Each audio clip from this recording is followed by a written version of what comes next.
Hello guys and welcome back to Planet 40k, the Tyranids channel. In today's video we're going to be doing a full review of one of the characters within the Tyranid index, and it's going to be the Tyranid Broodlord. So we're going to get through that data card and give our Planet 40k rating at the end of the video. So let's get into the rear side of the data card for the Broodlord. Now this guy is coming in at 100 points. He used to be 120 points, so we've gained 20 points there throughout the edition change. Now the model is equipped with the Broodlord claws and talons, and he is a leader for the Genestealers. Now something else of note on the back of this card is in the keyword section.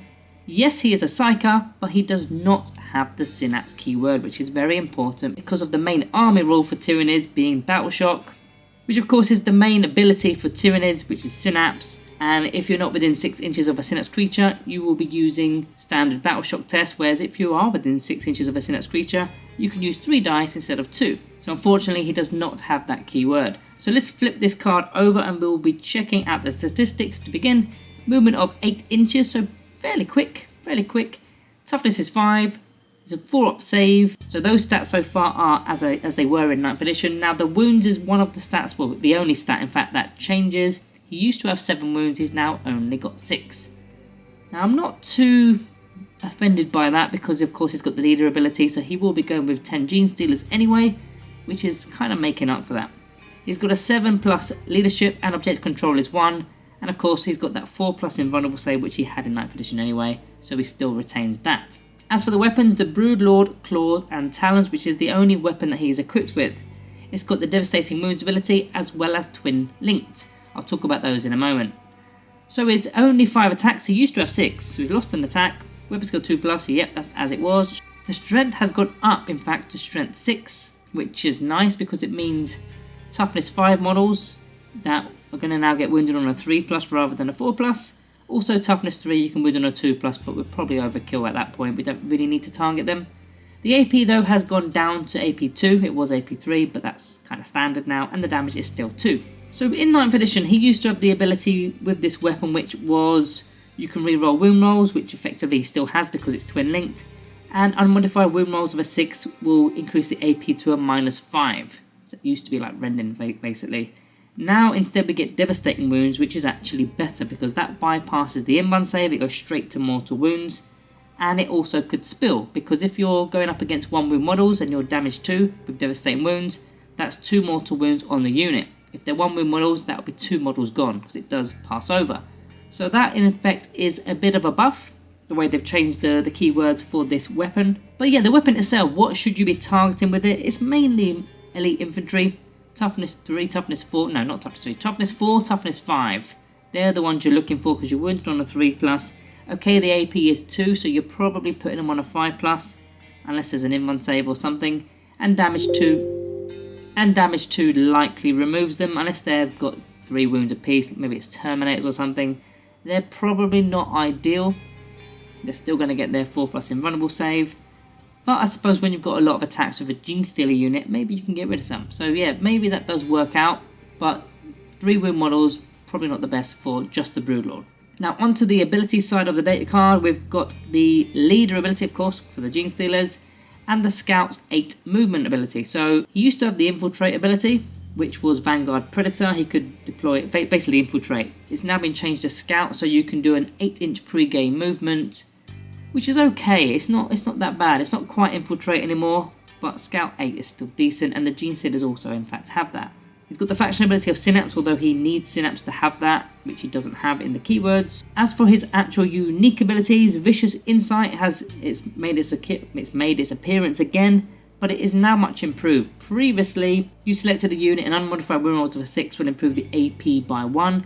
Now, while he's leading a unit, that unit has got the Devastating Wounds ability. So again, the Genestealers are going to have dev wounds on virtually all of their attacks. If they get a wound roll of a 6, it goes straight to mortal wounds, which is nice. You completely bypass invuln saves. The second one is Hypnotic Gaze, which is a psychic ability, so this is virtually replacing all of the psychic abilities he had in 9th edition, which kind of sucks for psychic factions in general, and this is the one they've given him. So at the start of the fight phase, select one enemy unit within engagement range of this model. Until the end of the phase, each time a model in that unit makes an attack, subtract 1 from the hit roll. So just a -1 to hit your unit. I mean, that replaced Catalyst and all the other ones we used to have in 9th edition. And -1 to hit is still nice. I'm not, I'm not turning my nose up at it, but I do prefer having the psychic attacks and the psychic powers in 9th edition. But yeah, at least it's going to give us a bit more resiliency along with our in-run saves. And let's move into the synergy side of this review, I suppose. And of course, we need to talk about the Genestealers. Now, the Genestealers, they've revealed a new model. So you can see in the image here, this was revealed on Warhammer Community, and that's the preview for the new models, which look pretty cool. Now, of course, we've not got the codex yet. That's going to be, might be another month or so. I don't know exactly when that codex is going to get dropped. And maybe some things do change. But for now, we are covering the index. Now, if you were taking a unit of 10 Genestealers as well as the Broodlord, it's going to come to a combined total of 280 points. That's not too bad, considering you've got, all the in-runs there, all the attacks there, a leader on top of that. But this is what the Genestealers are capable of. So they've got the Scout 8 inches, the same as the Broodlord. They've got the Vanguard Predator ability. So each time a model in this unit makes an attack, reroll wound rolls over 1. And if the target's within an objective marker, you reroll all of the wound rolls instead. Nice. And they've got the 5+ invulnerable save, although the Broodlord has a 4+. So slightly worse, but it's still an invuln save, right? Now, bearing in mind that these guys are going to have devastating wounds because they're with the Broodlord. With their Genestealer claws, they're getting 4 attacks each, so that could be 40 attacks. Hitting on 2, strength 4, -2 AP, 1 damage, devastating wounds. That could do some work. It really could do some work. And then you can further boost this, in fact, with the Invasion High Fleet ability. And you can select the first one, which is Swarming Instincts. So with Swarming Instincts, you've got the hyper adaptation of going up against infantry and swarm, you get sustained hits 1. So any unmodified hit rolls of a 6, you get an additional hit. So when you've got 40 shots, for example, 6 or 7 of those are going to in fact be 6s on average, which will be more hits. 6 or 7 more hits that you can use. They're already hitting on 2s as well, so you're very rarely missing. In fact, all the ones that you're going to get sustained hits. So you're going to virtually get them all back. You're going to get 40 hits, if you want to look at it that way. Now, other bits of synergy to use: rapid regeneration stratagem for 1 command point in your opponent's shooting phase or the fight phase, to get a 6+ for no pain save or a 5+ if they're within synapse. And there in fact is a way of giving the Broodlord synapse. I know we spoke here that he hasn't got synapse in his keywords, but if you gave him the synaptic linchpin enhancement, you will give him synapse. Every model within 9 inches will be within synapse range. So therefore, that stratagem we just mentioned with the feel no pain, it will be a 5+ rather than a 6+, which is nice for the entire unit. Having an invuln as well as the 5+ feel no pain save, that's going to make them very tough, very tough. You've also got a stratagem option of Adrenal Surge in the fight phase. It is 2 command points. You could get it for free with a Hive Tyrant, of course, but you're effectively having 5+ critical hits. Again, if you're going back to the Invasion High Fleet ability with sustained hits from the Swarming Instincts ability against infantry, rolls of a 6 will inflict extra hits. That will now be classed as a roll of a 5 will get its extra hits. So 5s and 6s are extra hits. So yeah, you're looking at about, what, 47 hits there, if you were to use that combination. Death Frenzy, which is another stratagem you can use on this unit. Once you lose any models in the unit on a 4+, those models can still fight even though they have died. And then going back into the enhancements for the Broodlord, because after all this is the Broodlord's review and not the Genestealers. We've got Adaptive Biology to give him a 5+ feel no pain save, but that's throughout the game.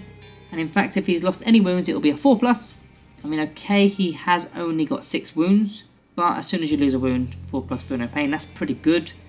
And the last one I want to mention is Perfectly Adapted, which gives you a reroll to your hit roll, a wound roll, a damage roll, an advance roll, or a charge roll, or in fact, or a saving throw, in fact, as well. Now, that one in particular, you want to be looking at the charge roll just to get the unit in, because you don't want to whiff your charge roll and be spending a command point to try and do it again. So let's get into the battlefield role for the Broodlord. What are we doing with the Broodlord? So you're going to be using your 8-inch scout move with the Genestealers, of course. You're not going to take him on its own. There's just absolutely no point. And they are going to be the first wave of attacks against enemy units. Ideally, you want to be taking infantry, as we mentioned. You don't need to be going after vehicles. You don't need to be going after dreadnoughts and big stuff, monsters. They're just not the target. I know you can have devastating wounds, and I know you can throw out a lot of mortal wounds that way. And by all means, go for it. You can still do that. But I think you're now relying on 6s, whereas infantry, I think, is more of a better target. Standard Space Marines, Infiltrators, Intercessors. I mean, I'm talking Space Marines here, but there's obviously other factions that you could do. Necron warriors if you're going up against my Necrons. There's loads of different infantry options that you could literally tear apart. Now inevitably these will go down, but they're going to be quite hard to get rid of to begin. I mean, when you've got that invulnerable save as well as the feel no pain save potentially, if you are using the stratagem, your opponent is going to have to put quite a lot into it. And in the meantime, you're getting up your monsters, whether it's your Horospexes, your Old One-Eye with the Carnifexes. Maybe you'll wait until turn 2, turn 3 to get some infiltrating units, not infiltrating, to get the Von. A few moments later. To get the Von Ryan Leapers in there, Raveners, Drygons, whatever other thing that you want to do to get into melee, you're kind of buying yourself time by using this unit. So that's how I would use them. They're going to assist with secondaries such as an engagement on front, for example. Maybe it's an early footing ground to get into the middle of the no man's land. Maybe there's some sort of mission objective that relates to that. And there's a lot of secondaries, in fact, that also relate to gaining ground in the no man's land. So they can assist with that. As for the pros and cons for the Broodlord, well, he's slightly cheaper than 9th edition by just 20 points. He's got full rerolls to his wound roll along with devastating wounds. I mean, that is almost as it was, but is still a pro. We're going to add that here. He's got the scout move. He's going to be leading a unit so he can hide in the unit. Even though he has lost a wound, he's now going to have 10 more because of the Genestealers, or 10 more models which have 2 wounds apiece. So that's going to be 20 wounds that you still now need to go through in order to get to the Broodlord. Unless, of course, they're going to use the Precision ability or Epic Challenge, which is a stratagem from the core rulebook. That's the only quicker way to get to the Broodlord, but if you're going the long way, you've got to get through 20 wounds. So that makes him a little bit more resilient. He's also got the option of enhancements because he's a character that isn't an epic hero. As for the cons, he's lost a wound since 9th edition. He's lost the psychic powers, which really sucks. And 9th edition, he hasn't got the psychic secondaries either. We used to do... What were the 9th edition secondaries now? There was 2 of them, wasn't there? There was one where you can use a psychic power against a character, and the other one was the centre of the battlefield. I can't remember either of them. Psychic interrogation, was that one of them? 9th edition feels such a long time ago now, even though it really wasn't. He doesn't have the synapse keyword naturally, and he only runs with Genestealers. There's only one unit that he can use, and that is the Genestealers. So for the Planet 40k rating for the Broodlord, I'm going to kind of go down the middle of the road with this one. It's because I'm kind of not just rating him, I'm rating the Genestealers as well because he's going to go with them. I know this isn't the Genestealers review, but you kind of have to put them both together. In fact, once the codex comes out, I might start putting the combinations together and just rating the actual combo rather than them individually, because they're going to go together, aren't they? But I think the actual Genestealers, they're competing with Raveners, they're competing with the Von Ryan Leapers. There's a few other options that you could take that are going to do a bit of damage in terms of melee. There's more options. They're not auto-include or anything like that. So for my Planet 40k rating today, I'm going to go with a Planet 40k rating of 3-star. So guys, that is the end of my video today. Make sure you are subscribed and liking the video on your exits. Thank you all for watching. See you in the next one.